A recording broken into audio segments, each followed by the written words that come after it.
সঠিক তথ্য হচ্ছে যে পাইলট প্লেন ক্র্যাশের আগেই ইজেক্ট বাটনে চাপ দিয়েছিলেন এবং তিনি প্যারাসুট নিয়ে উপরে উঠে গিয়েছিলেন। আমরা স্পটে সেই প্যারাসুটের বেলুনটিও পরে থাকতে দেখেছি, যার ফলে প্লেন যে ভবনে ক্র্যাশ করেছে প্যারাসুট এবং পাইলট অপর ভবনে ধাম করে পড়ে গিয়ে একটা রুমের মধ্যে ঢুকে অর্ধমৃত অবস্থায় ছিল এবং সেখান থেকে সেনাবাহিনী ওই পাইলটকে উদ্ধার করে এবং সিএমএইচে নেওয়ার পর তিনি মৃত্যুবরণ করেন। হ্যাঁ, পাইলট তৌকির মাইলস্টোন স্কুলে প্লেন ক্র্যাশ করানোর আগেই ইজেক্ট বাটনে ক্লিক করেছিলেন এবং তিনি প্যারাশুট নিয়ে উপরে উঠে গিয়েছিলেন। তিনি নিজেকে বাঁচানোর চেষ্টা করেছিলেন, কিন্তু বিভিন্ন মিডিয়াতে পাইলট তৌকিরকে নিয়ে যে মিথ্যা সংবাদ প্রচারিত হলো তার পিছনের কারণই বা কী? তার সত্যটা কেন লুকোচ্ছে? রহস্যময় পেইজে দুর্ঘটনার একদিন আগেই সতর্কবার্তা। পাইলট তৌকির কি আসলে ইচ্ছা করেই প্লেন ক্র্যাশ করিয়েছিলেন? এতে লাভ কার হলো? দর্শক, আজ আপনাদের আসল সত্যটাই শোনাব। জনপ্রিয় সাংবাদিক এবং ঘটনার প্রত্যক্ষদর্শীর মুখ থেকেই শুনুন বিস্তারিত।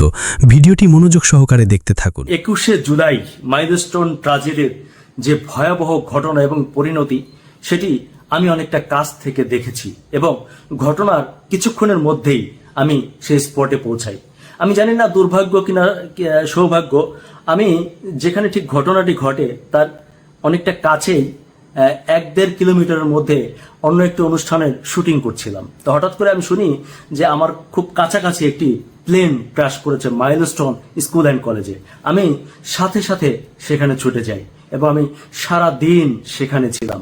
আমি গভীর রাতে বাসায় ফিরি, অর্থাৎ কিছুক্ষণ আগে বাসায় ফিরি। দর্শক মণ্ডলী, আমি সেখানে দেখেছি অনেক কিছু যেটি আপনারা দেখেননি। আমি আরো অনেক কিছু প্রত্যক্ষ করেছি। আমার কাছে মনে হয়েছে যে সকল বিষয়গুলো সকল মিডিয়ায় কিংবা সকল নিউজে আসেনি এবং আপনারা অনেকেই বিভ্রান্তির মধ্যে রয়েছেন। যেমন ধরুন, অনেকে বলছে যে এখানে আসলে 19 জন, 20 জন কিংবা 22 জন মানুষ মারা গেছে। আমি প্রথম ধাক্কায় অন্তত 12টি কিংবা তার চেয়ে বেশি লাশ পড়ে থাকতে দেখেছি এবং কিছু মানুষকে দেখেছি সে লাশগুলোকে নিয়ে যেতে এবং গুনতে। পরবর্তীতে আমরা খবর পেয়েছি আরো বেশ কয়েকটি ক্লাসরুমের মধ্যে অনেকগুলো লাশ ছিল। কিছুটা আমরা অনেক দূর থেকেই প্রত্যক্ষ করছিলাম। কোনো স্টুডেন্টরা আমাদেরকে জানিয়েছে যে আমি এমন ক্লাস দেখেছি 2-3টি ক্লাসরুম, যেই ক্লাসরুমের মধ্যে একজনও বেঁচে নেই, তারা সবাই নিহত হয়েছেন। কথা হচ্ছে এক একটা ক্লাসরুমে 40-50 জন স্টুডেন্ট থাকার কথা। যদি তাই হয় তাহলে লাশের সংখ্যা এত কম কিভাবে হয়? এটি নিয়ে একটি কনফিউশন দেখা দিয়েছে। তবে আমরা আশাবাদী, আমরা এখন আশা রাখছি যে যেহেতু এখানে বাংলাদেশ সেনাবাহিনী আছে, বিমান বাহিনী আছে এবং ওনাদেরও ব্যাপক ক্ষয়ক্ষতি হয়েছে, এখানে লাশের সংখ্যা কমিয়ে দেখে হয়তো কারোরই স্বার্থ নেই। তবুও প্রত্যাশা করব যে লাশের যে সঠিক সংখ্যা সেটি নির্ধারণ করে আপনারা জাতির সামনে তুলে ধরবেন। মনে রাখবেন, তা না হলে এই জাতি কিন্তু আপনাদেরকে কাউকেই কোনোদিনও ক্ষমা করবে না। আমরা মাইলস্টোন কলেজে যতগুলো শিক্ষার্থী নিহত হয়েছে, দগ্ধ হয়েছে, স্পটে মারা গিয়েছে, হাসপাতালে মারা গিয়েছে, আমরা প্রত্যেকের পুঙ্খানুপুঙ্খভাবে রেকর্ড চাই। সে কোন ক্লাসে পড়েছিল, তার বাবা মাকে, সে কিভাবে নিহত হলো। এবং আরেকটা জিনিস আমি চাই, আমি জানি যে মাইলস্টোন স্কুল অ্যান্ড কলেজে ডিজিটাল উপস্থিতি কাউন্টিং মেশিন আছে। আমরা জানতে চাই যে ওই দিন স্কুলে কতজন শিক্ষার্থী কে কোন কোন ক্লাসে উপস্থিত ছিল এবং তাদের কতজনের মৃতদেহ পাওয়া গেল। এই কথাটি আমি কাউকে টার্গেট করে বলছি না, তবে অনেকে সন্দেহ করছেন যে এই বিষয়টি নিয়ে একটি রাজনীতি হতে পারে। দর্শক মণ্ডলী, আপনাদেরকে জানাতে চাই, বাহিনীতে যারা আছেন সবাইকে বলতে চাই, এই দেশে লাশ নিয়ে বহু রাজনীতি হয়েছে। আমরা অন্তত আমাদের সন্তানদেরকে নিয়ে আর কোনো রাজনীতি এই দেশে দেখতে চাই না। আমরা চাই যেন এটির একটি সুষ্ঠু তদন্ত রিপোর্ট আমাদের কাছে আসে এবং সত্যিকার অর্থে যারা নিহত হয়েছেন তাদের একটি তালিকা আমাদের কাছে স্পষ্ট হয়। আমরা যেন কোথাও থেকে অভিযোগ শুনি না যে এমনটি হয়নি, এমনটি হয়েছে কিংবা কম বেশি করা হয়েছে।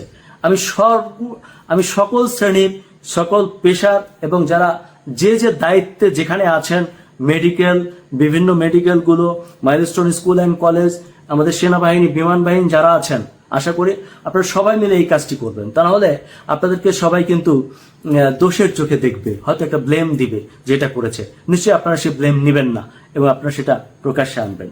আরেকটি ভুল ধারণা আছে, আমাদের অনেক ভাই দেখলাম প্রশংসা করে আমাদের যিনি পাইলট ছিলেন তার সম্পর্কে বলেছেন যে উনি চাইলে একটি ইজেক্ট বাটনে চেপে নিজেকে রক্ষা করতে পারতেন, কিন্তু তিনি বাচ্চাদের কথা চিন্তা করে সেটি করেননি, বরং বাচ্চাদের সাথে নিজেও প্রাণ দিয়েছেন।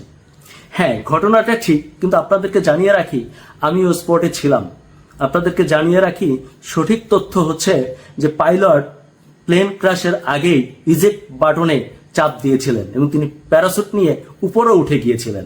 আমরা স্পটে সেই প্যারাসুটের বেলুনটিও পরে থাকতে দেখেছি, যার ফলে প্লেন যে ভবনে ক্র্যাশ করেছে প্যারাসুট এবং পাইলট অপর ভবনে ধাম করে পড়ে গিয়ে একটা রুমের মধ্যে ঢুকে অর্ধমৃত অবস্থায় ছিল এবং সেখান থেকে সেনাবাহিনী ওই পাইলটকে উদ্ধার করে এবং সিএমএইচে নেওয়ার পর তিনি মৃত্যুবরণ করেন। সঠিক তথ্য দিন, সঠিক তথ্যের সাথে থাকুন। ধন্যবাদ। এতক্ষণ সঙ্গে থাকার জন্য আপনাকে অসংখ্য ধন্যবাদ। ভিডিওটি ভালো লাগলে একটি লাইক দিন, কমেন্টে আপনার মতামত জানাতে ভুলবেন না। আর এমন আরও কন্টেন্ট পেতে চ্যানেলটি সাবস্ক্রাইব করে পাশে থাকুন। দেখা হবে পরের ভিডিওতে, ইনশাআল্লাহ।